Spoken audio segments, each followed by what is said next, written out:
Sunset high and I'm by your side. Blood rush in a hazy glow. My hands to the bones. No stop. A woman and children. Who are these with you? He asked. Jacob answered, They are the children God has graciously given your servant. Then the female servants and their children approached and bowed down. Next, Leah and her children came and bowed down. Last of all came Joseph and Rachel, and they too bowed down.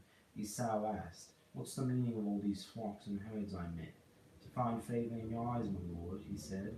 But Esau said, I already have plenty, my brother. Keep what you have for yourself. No, please, said Jacob. If I have found favor in your eyes, accept this gift from me.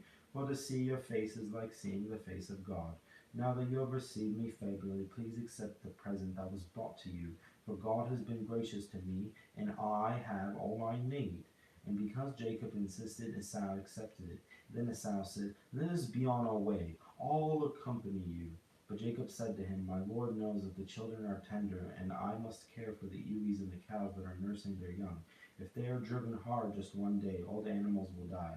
So let my Lord go on ahead of his servant, while I move along slowly at the pace of the flocks and herds before me and the pace of their children, until I come to my Lord and Seir. Esau said, Then let me leave some of my men with you. But why do that? Jacob asked, Just let me find favor in the eyes of the Lord. So that day Esau started on his way back to Seir. Jacob, however, went to Succoth, where he built a place for himself and made shelters for his livestock. That is why the place is called Succoth. After Jacob came for Padan Aram, he arrived safely at the city of Shechem in Canaan, and camped within sight of the city. For 100 pieces of silver he brought them from the sons of Ammon, the father of Shechem, the plot of ground where he pitched his tent. There he set up an altar, and he called it El Israel. Dinah and the siege Hamites. Now Dinah, the daughter of Leah, born to Jacob, went out to visit the women of the land. When Shechem, son of Hamor the Hivite, ruler of that area, saw her, he took her and raped her. His heart was drawn to Dinah, the daughter of Jacob. He loved the young woman and spoke tenderly to her. And Shechem said to his father Hamor, Get me this girl as my wife. When Jacob heard that his daughter Dinah had been defiled, his sons were in the fields with his livestock, so he did nothing about it until they came home. Then Shechem's father Hamor went out to talk with Jacob. Meanwhile, Jacob's son had come in from the fields as soon as they heard what had happened. They were shocked and furious because Shechem had done an outrageous thing in Israel by sleeping with Jacob's daughter, a thing that should not be done. But Hamor said to them, My son Shechem has his heart set on your daughter. Please give her to him as his wife, and to marry with us. Give us your daughters and take our daughters for yourself. You can settle among us. The land is open to you. Live in it, trade in it, and acquire property in it. Then Shechem said to Dinah's father and brothers, Let me find favor in your eyes, and I'll give you whatever you ask. Make the price for your bride and the gift I am bring as great as you like, and I'll pay you whatever you ask me. Only give me the young woman as my wife. Because their sister Dinah had been defiled, Jacob's sons replied deceitfully as they spoke to Shechem and his father Hamor. They said to them, We can't do such a thing. We can't give our sister to a man who is not circumcised. That would be a disgrace to us. We will enter into an agreement with you on one condition only, that you become like us by circumcising all your males. Then we will give you our daughters and take your daughters for ourselves. We'll settle among you and become one people with you. But if you will not agree to be circumcised, we'll take our sister and go. The proposal seemed good to Hamor and his son Shechem. The young man who was the most honored of all his father's family lost no time in doing what they said, because he was delighted with Jacob's daughter. So Hamor and his son Shechem went to the gate of their city to speak to the men of their city. These men are friendly toward us, they said. Let them live in our land and trade in it. The land has plenty of room for them. We can marry their daughters and they can marry ours. But the man who will agree to live with us as one people only on the condition that our males be circumcised as them themselves are. Won't their livestock, their property, and all their other animals become ours? Let us agree to their terms, and they will settle among us. All the men who went out to the city agreed with Hamor and his son Shechem, and every male in the city was circumcised. 3 days later, while all of them were still in pain, two of Jacob's sons, Simon and Levi, Dinah's brothers, took their swords and attacked the unsuspecting city, killing every male. They put Hamor and his son Shechem to the sword and took Dinah from Shechem's house and left. the sons of Jacob came upon the dead bodies and looted the city where their sister had been defiled.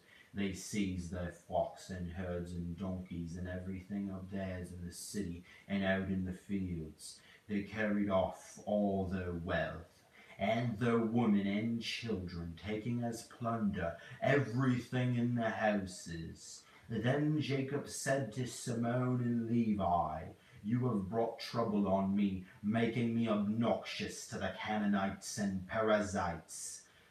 The people living in this land, we are few in number, and if they join forces against me and attack me, I and my household will be destroyed."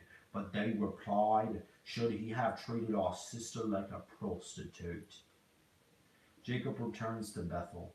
Then God said to Jacob, "Go up to Bethel and settle there, and build an altar there to God, who appeared to you when you were fleeing from your brother Esau." So Jacob said to his household and to all who were with him, "Get rid of the foreign gods you have with you, and purify yourselves and change your clothes. Then come, let us go up to Bethel, where I will build an altar to God, who answered me in the day of my distress, who has been with me wherever I have gone."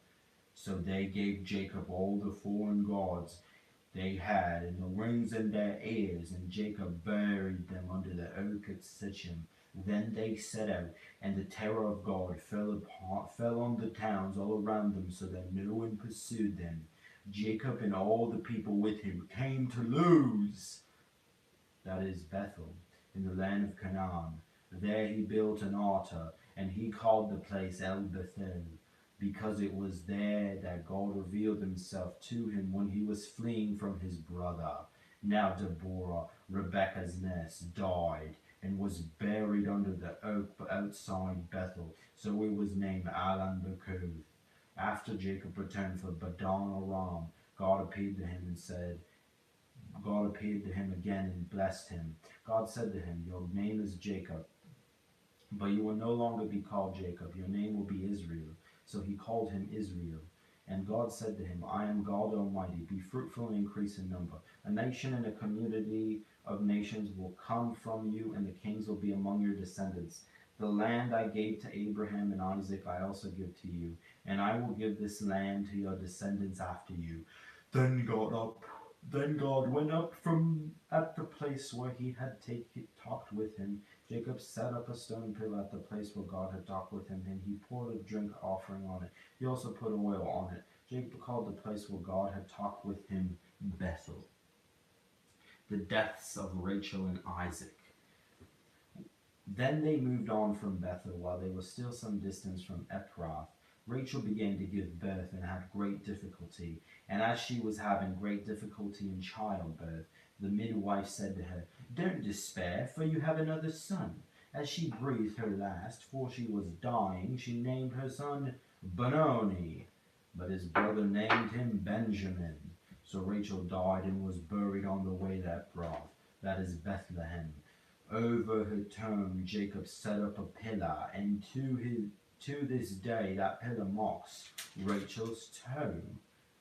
Israel moved on again and pitched his tent beyond Migdol Eder. While Israel was living in that region, Reuben went in and slept with his father's concubine Bilhah, and Israel heard of it. Jacob had 12 sons. The son of Leah, Reuben the firstborn of Jacob, Simon, Levi, Judah, Issachar, and Zebulun. Sons of Rachel, Joseph and Benjamin. The sons of Rachel's servant Bilhah, Dan and Naphtali. The sons of Leah's servants, Zilpah, Gad, and Asher. These were the sons of Jacob, who were born to him in Padan Aram. Jacob came home to his father Isaac Mamre, near Kiriath Araba, that is Hebron, where Abraham and Isaac had stayed. Isaac lived 180 years. Then he breathed his last and died, and was gathered to his people, old and full of years. And his sons Esau and Jacob buried him. Esau's descendants. This is the account of the family line of Esau, that is Edom. Esau took his wives from the woman of Canaan, Ida, daughter of Elon the Hittite, the Ubamala, daughter of Anah, the granddaughter of Zebon, and the Hiviite, also Basemath, daughter of Ishmael, and the sister of Nebaioth. Ada bore Eliphaz to Esau, Basemath bore Arul, and Ubamala bore Jush, Jalem, and Korah. These were the sons of Esau, who were born to him in Canaan. Esau took wives and